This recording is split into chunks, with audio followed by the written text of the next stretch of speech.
All right, so we're diving into Percival Everett's James today, Okay. and you've given me, a really interesting selection of excerpts here, Yeah. and they're almost like puzzle pieces, right, from Okay. from the novel, and we're here to try to piece those fragments together, Right. uncover the heart of the story, and figure out, what makes this thing tick. Yeah, and I think one of the most striking things from the start is our main character, James. Yeah. He's enslaved in the antebellum South. Right. But even in these excerpts, we see these flashes of, a really sharp mind, Yeah. a real yearning for knowledge, and it kind of shines through even in these really limited glimpses we have. Well, and he's collecting stolen books. I Yeah. mean, which feels incredibly risky. Yes. So what does that tell us about him? Well, it speaks volumes about his character. Okay. It's not just about wanting to read, I don't think. Yeah. It's about claiming a piece of the world that's been denied to him. Right. Knowledge in this context becomes an act of defiance. Okay, so, and we see that defiance also in how he uses language. Hmm. He's teaching enslaved children how to signify, right? Exactly. What is that? So imagine creating a whole way of speaking that has this hidden meaning, Uh-huh. a double meaning that only other enslaved people would understand. Right. That's signifying. Oh, wow. So it's language as a shield, a way to communicate and resist, right under the noses of those in power. So it's not just learning to read and write. Right. It's about wielding language as a tool for survival. Absolutely. And we see James using this tool masterfully, Yeah. especially when he's dealing with white characters like Tom Sawyer. Uh-huh. He knows how to play the game. Okay. He knows how to say what's expected of him Right. while conveying something else entirely to his own community. It makes me think about his escape to Jackson Island. Mm. It's not just about physical freedom. Yeah. It's about mental freedom, too, right? That's It's like it. finding a space where he can be himself and think his own thoughts without this constant pressure of, having to perform Right. all Yeah. the time. Yeah, that's a really insightful connection. Okay. I think the Mississippi River becomes more than just a geographical barrier in the story. Yeah. It's a psychological one. Yeah. Crossing that river is like shedding a skin almost, Right. leaving behind the identity that's been imposed on him Uh-huh. and stepping into the unknown. And it's interesting how he keeps changing his name. Yes. Go Lightly February. Like, is that another way of trying on different identities and seeing what fits? It speaks to that search for self, Yeah. for a name that reflects who he truly is, Right. not who society dictates he should be. Uh-huh. And I think it underscores this central question that the novel poses. Yeah. What does it mean to be free Okay. when your very identity is shaped by forces beyond your control? It's like he's saying, I'm not just James, the enslaved man. Right. I'm something more. Hmm. I'm something that I'm still, figuring out. And then there's his relationship with religion. Yeah. He seems skeptical, almost like he thinks it's a tool used to control enslaved people. Well, he's seen firsthand how religion can be used to justify the system of slavery, Yeah. to keep people in their place by promising, a reward in the afterlife. Right. But there's this fascinating scene with Huck Finn Okay. where James outwardly professes his faith, Yeah. but then privately expresses his doubts about God. So it's almost like he's wearing a mask again, Right. but this time it's a mask of faith. Hmm. He's playing the role that's expected of him, Yeah. but inside he's wrestling with some much, deeper questions about belief and the nature of God. It's such a nuanced portrayal of the psychological impact of slavery. Yeah. James is constantly having to navigate these different worlds, different expectations, Right. and he can't afford to be completely honest about his beliefs. Mm. So he adopts this outward show of faith as a survival mechanism. It's like he's always code switching. He is always code switching. Yeah. And, speaking of masks and performing, Yeah. his relationship with Huck Finn is really interesting. Uh-huh. It's not a simple friendship, is it? No, not at all. It's this complicated dance Right. between two people from vastly different worlds Yeah. trying to connect across this chasm of experience and understanding. Right. And, they share some genuine moments of connection. They do. But there's also a lot of misunderstanding. Well, there's that scene where Huck is questioning why James wants books. Right. He just doesn't get it, does Yeah. he?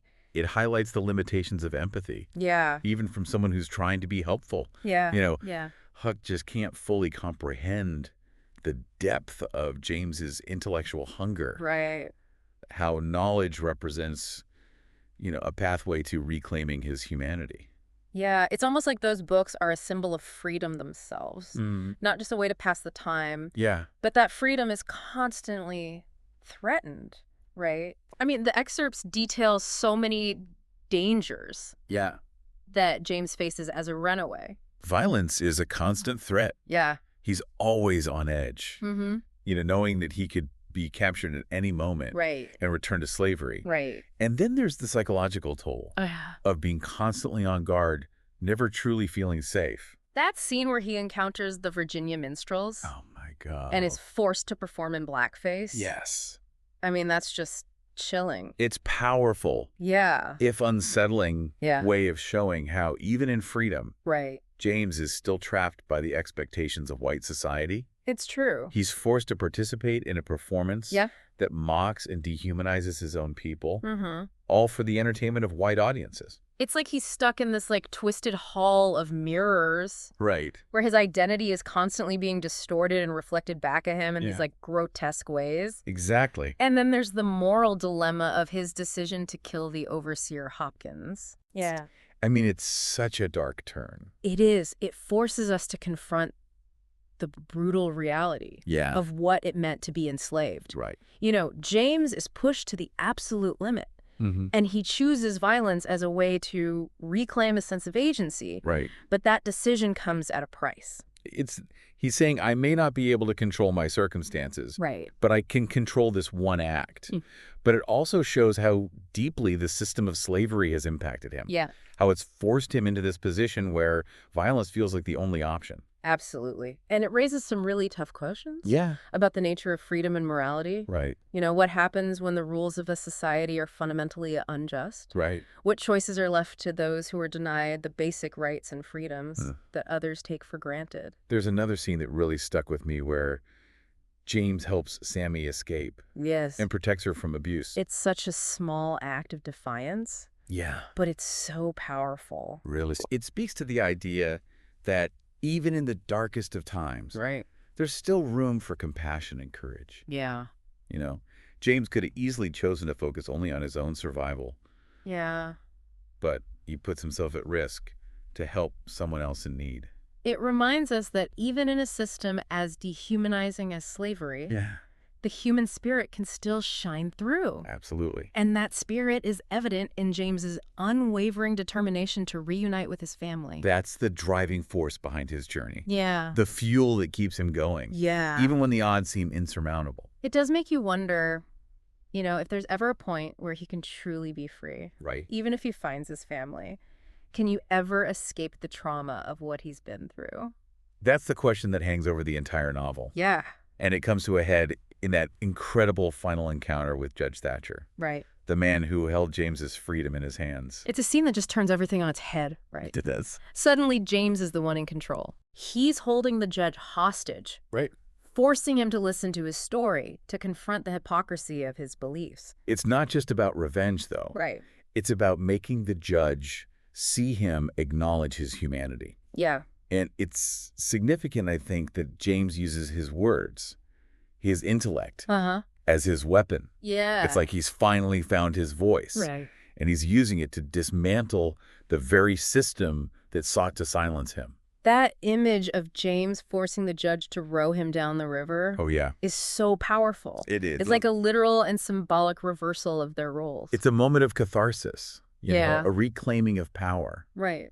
But it's also tinged with sadness, I think. Yeah. We see James wrestling with the weight of his actions, Mhm. realizing that violence, even against an oppressor, comes at a cost. And there's a sense that even though he's achieved this moment of, triumph, Yeah. there's still a long road ahead. Mm-hmm. He's free, Right. but the scars of slavery are still there. Yeah. Exactly. Freedom in this context isn't a destination. Right. It's a journey, Yeah. a constant struggle Yeah. against the forces that seek to, limit and define you. Uh-huh. And James's decision to leave Huck behind, Yeah. to send him back to a life of relative safety Mm-hmm. while he continues to fight for his family's freedom. Yeah. It's both heartbreaking and hopeful. It's like he's passing the torch, Yeah. you know? You can't fight this battle for me, but Yeah. you can fight your own. You can use your privilege to advocate for change, Right. to build a better world.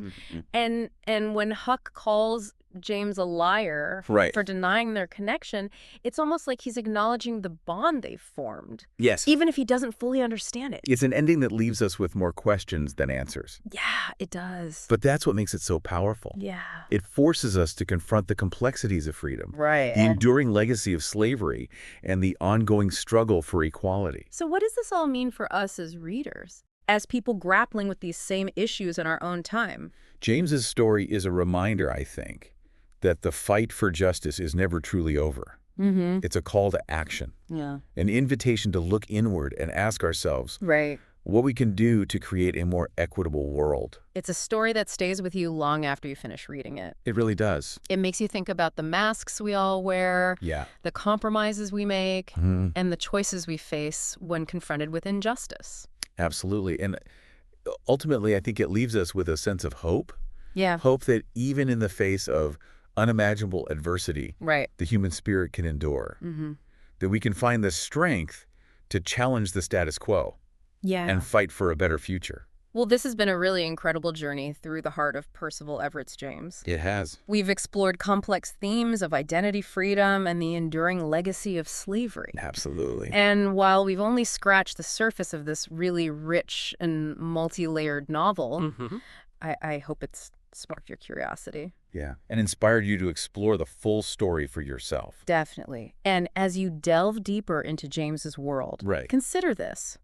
What does his story teach us about the power of resilience, Yeah. the importance of fighting for what's right, and the meaning of true freedom? Right. It's a story that has the power to change the way we see the world and our place in it.